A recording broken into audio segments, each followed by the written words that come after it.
राधे कहते हुए आए। जब वो अदृश्य शक्तियां जीव आपके मुख से ये सुनते हैं तो बड़े प्रसन्न होते हैं और कथा सुनने का फल भी बढ़ जाता है।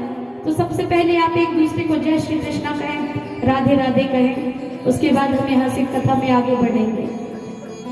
अपने आजू बाजू में जितने लोग बैठे हैं एक दूसरे को जय श्री कृष्णा बोले, राधे राधे बोले, अच्छा लगेगा। शुरू करें बोलना, बोलिए,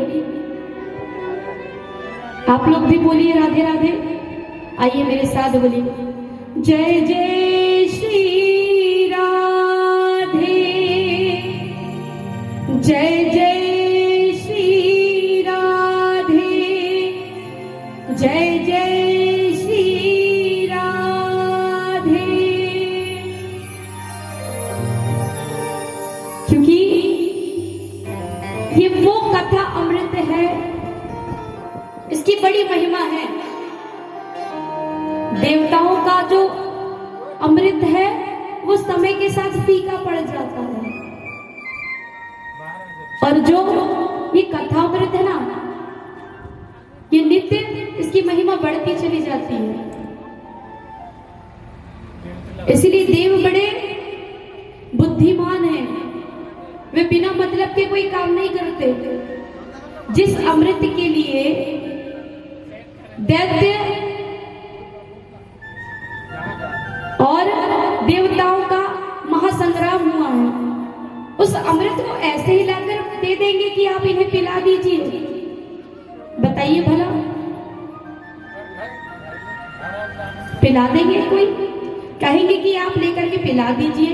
वो देव है, कोई साधारण हमारे जैसे मानव मनुष्य नहीं है, देव है। क्यों कहा है? क्योंकि वे जानते हैं कि कथामृत की बड़ी महिमा है। ये जो सुधा अमृत है इससे करोड़ों गुना ज्यादा फलदायी है। तब भी उन्हें ये कथा अमृत नहीं पिलाया गया। किनके लिए ये कथा अमृत? हमारे लिए, हमारे कल्याण के लिए है। कहते हैं संत कभी अपने लिए नहीं जीते, संत अपने लिए नहीं जीते, वे जगत के कल्याण के लिए सोचते रहते हैं।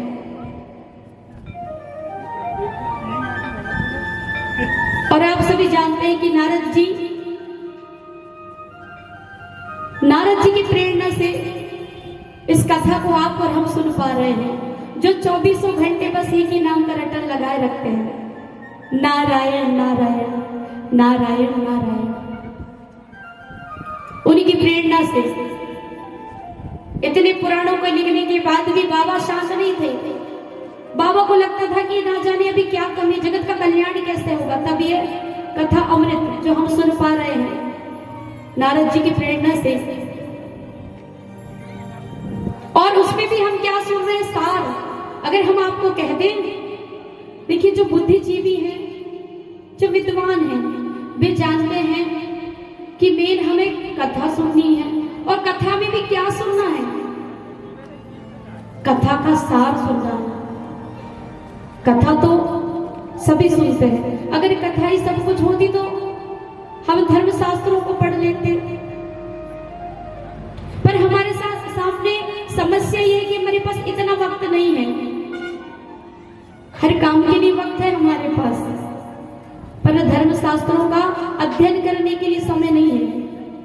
अच्छा, अगर कोई उसका अध्ययन कर आपको बताए कि ऐसा करना है, ऐसा नहीं करना है, शास्त्रों में ये बातें लिखी है, तो हम कुतर्क करने पर चले आते हैं। नहीं नहीं, हमने तो सुना था, ऐसा लिखा था, आप गलत बता रहे हो, ऐसा तो कहीं लिखा नहीं। अच्छा, प्रमाण क्या है कि कहाँ क्या लिखा है? अरे महाराज, प्रमाण की क्या आवश्यकता है? आप उस कथा का सार समझिए कि कथा का सार क्या है, उससे आप जीवन में उतार क्या लेते हैं। अगर जो कुतर्क कर रहा है उसे हम बता दें कि इसका ये कारण था, इस कारण से ऐसा हुआ है, तो भी वो सुनेगा पर जीवन में उतारेगा नहीं। तो आवश्यकता क्या है? कथा को सुनने की। और कथा में भी कथा नहीं सुनना है, कथा का सार सुनना है कि सार क्या है। हम जो कथाएं बता रहे हैं ना, अंतिम में उसमें एक सीख मिलती है, एक शिक्षा मिलती है, उसे ग्रहण करना है। आप भजन सुनते होंगे, यहाँ पर हमारे संगीताचार्य बैठे हुए हैं, भजन सुनाते हैं। आप देखिएगा, एक भजन एक पूरी कथा को बताता है और उसमें भी सार को बताता है। वैसे ही कथा सुनने के बाद एक सार निकलता है, वैसे ही हमारे जीवन का भी एक सार निकलता है। जीवन का भी एक सार निकलता है।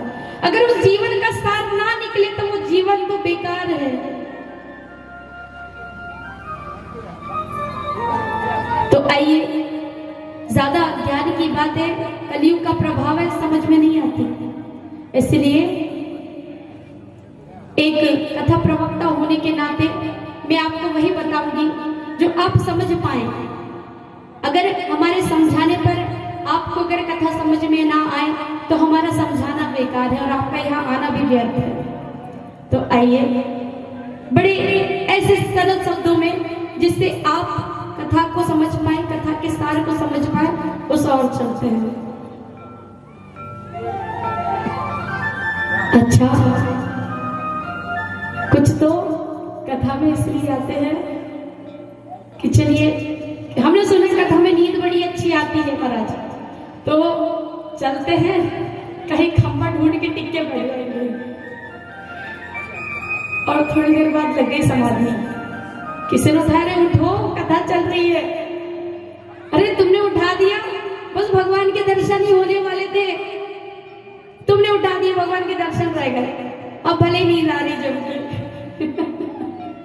पर तब भी कोई समस्या नहीं है। हम तो कहते हैं, हमने तो पहले दिन से ही कहा है, अगर आप कथा पंडाल में भी आकर के सो रहे हैं तो हमें कोई परेशानी नहीं है। दूसरे कथा प्रवक्ताओं को समस्या हो सकती है, पर हमें इतनी सी भी समस्या नहीं है। पूछिए क्यों? पूछिए, पूछ सकते हैं। क्यों पूछ सकते हैं? क्योंकि आपका अधिकार है कि आप यहाँ आके सोइए। इस बात की आज्ञा हम क्यों दे रहे हैं? क्योंकि आप यहाँ आकर हरि के नाम को सुनकर सो रहे हैं। अगर आप सोते वक्त किसी बात को याद करके सोइए तो वो आपके चित्त में रहता है, मन में रहकर आप हरि का नाम सुनकर, भजनों को सुनकर अगर सो भी रहे हैं तो ये हमारे लिए बड़ी अच्छी बात है कि हम कुसंग को नहीं सुन रहे हैं, बुरी चीजों को नहीं सुन रहे, भगवान के नाम को सुन रहे हैं, भगवान के नाम के सुमरन के साथ सो रहे हैं। तो हम तो कहते हैं, अगर आपको नींद की भी समस्या है ना तो यहाँ आके नींद पूरी करिए। घर में सोने से अच्छा यहाँ आकर के सो जाइए। डॉक्टर बहुत पैसा लेता है नींद की दवाई देने का, तो भी नींद की दवाई नहीं देता महाराज। कहता है नींद की गोली नहीं देंगे, लिखता नहीं है वो जल्दी। कथा मन चित्त को तो सुधारता ही है, लोक परलोक तो बनाता ही है। अगर कोई समस्या हो ना उसे भी हल कर देता है। 3 ताप तो आपने सुने ही है, दैहिक, दैविक, भौतिक। आज इतनी बातें क्यों बता रहे हैं? क्योंकि आप जानते हैं कल कथा का विश्राम है, ज्ञान की बातें आज ही होती है। थोड़ा सा पचाना मुश्किल है पर समझना पड़ेगा, क्योंकि समझ में कलयुग का प्रभाव है। आपकी कोई गलती नहीं, इतनी सी भी गलती नहीं। हम कहते हैं आपकी कोई गलती नहीं है। कल कुछ बुद्धिजीवी यहाँ पर पधारे हैं और देखिए, हमने कथा में कल बताया ही था कि जब बच्चे बड़े हो जाते हैं तो घर में बड़ों की नहीं चलती, जैसा कि विवाह में हुआ है। हम चलेंगे, अभी कल की कथा पूर्ण नहीं हुई थी क्योंकि विवाह कराना था रुक्मणी जी और भगवान द्वारिकाधीश जी का। कृष्ण जी और रुक्मणी का विवाह हुआ है, तो जो रुक्मणी के भाई थे उनका कहना था कि पिताजी हमने शादी तय कर दी है बहन की, शिशुपाल बारात लेकर के आ रहे हैं। यहाँ तक हमने कथा तो पूरी बताई है, पर वहां इसलिए लेकर के जा रहे हैं कि जब बेटे बड़े हो जाते हैं तो पिता को कुछ नहीं समझते। कहते आपको कुछ नहीं समझता, आप रहने दो, हमने तय कर दिया, मतलब तय कर दिया। और भीष्मक जी चाहते थे कि उनकी पुत्री का विवाह भगवान द्वारिकाधीश कृष्ण जी के साथ हो। अब उन्होंने कहा बेटे ने तय कर दिया है और बेटा बड़ा तेज है। आज की भाषा में बोले तो लड़का बड़ा तेज है महाराज, सुनता कहाँ है।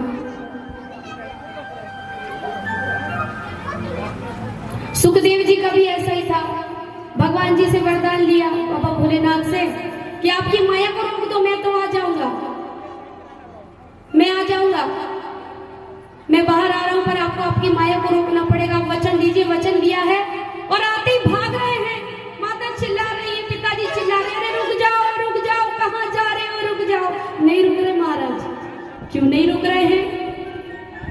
क्योंकि बच्चे सुनते कहाँ हैं किसी की।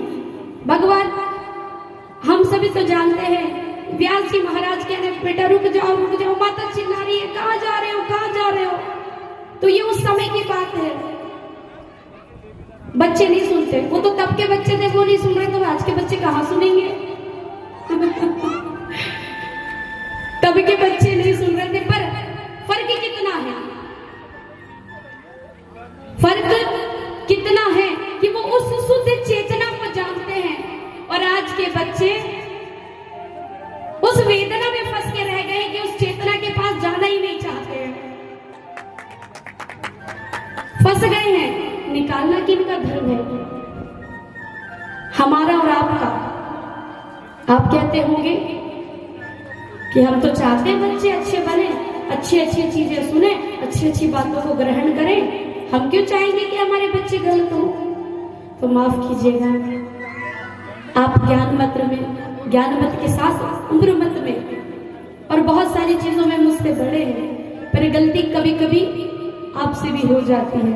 आप खुद ही बच्चों को गलत शिक्षा दे देते हैं। हर किसी को नहीं कह रहे हम, हर किसी के लिए नहीं है ये बातें। हम चाहकर यहाँ कड़वे प्रवचन भी दे सकते हैं, पर उससे होगा कुछ नहीं। कलयुग का प्रभाव है, आपको बात समझ में नहीं आएगी और आप निंदा करने लगेंगे हमारी, कि उन्होंने तो ऐसी बातें बताई कि हमको तो डर पैदा हो गया है, नहीं चाहते कल से कथा सुनते।